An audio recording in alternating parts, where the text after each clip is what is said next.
ব্যবহার করেন।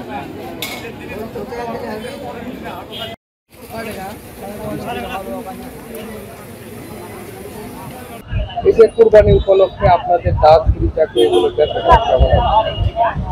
প্রতি বছরের তুলনায় মোটামুটি ভালো, তবে আরো ভালো আশা করা যাচ্ছে, যেহেতু কৃষক মানুষ ধান কাটতেছে, একটু এখনো কেনাকাটা এখনো মানে তেমন শুরু হয় নাই, তবে ইনশাল্লাহ সামনে একটা ভালো আশঙ্কা করা যাচ্ছে। আচ্ছা, এবার আপনার গত বছরের তুলনায় এবার দাঁত গুলি চাকরি গুলো কেমন একটু বৃদ্ধি। একটু যদি বলতেন বিবরণ হিসেবে। গতবার একটা চাকু 250 ছিল, এবার 350 থেকে 400 টাকা। একটা চাপাতি 300 টাকা ছিল, সেটা 400 থেকে 500 টাকা। একটা চামড়া ছিল চাকু 20 টাকা ছিল, এবার 30 টাকা। এটা বৃদ্ধির কারণ?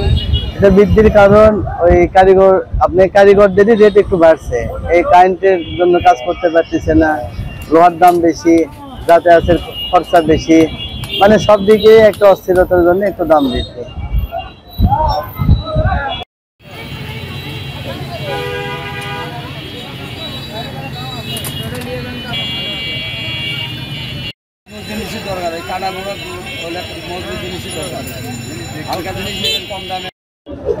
মানিক কর্মকার।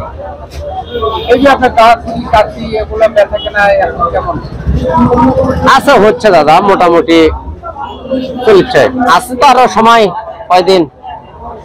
প্রকার ভেদে কোনটা কেমন দামটা একটু বলবেন কি? এরকম এগুলো আপনার 500, 700, 800 তার কাছ থেকে যেমন পাওয়া যায়,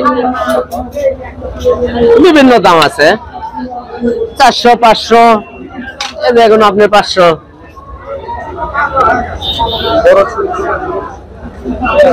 এগুলো আপনার 700, 800 টাকা বিক্রি হচ্ছে। ছোট আপনার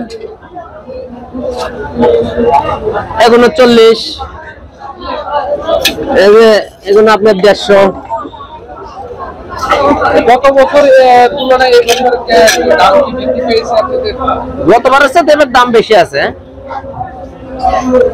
কি কারণে? সব জিনিসের দামই বেশি না, বাজার বেশি, সবকিছুর দামই বেশি। নোয়া কয়লার দাম বেশি,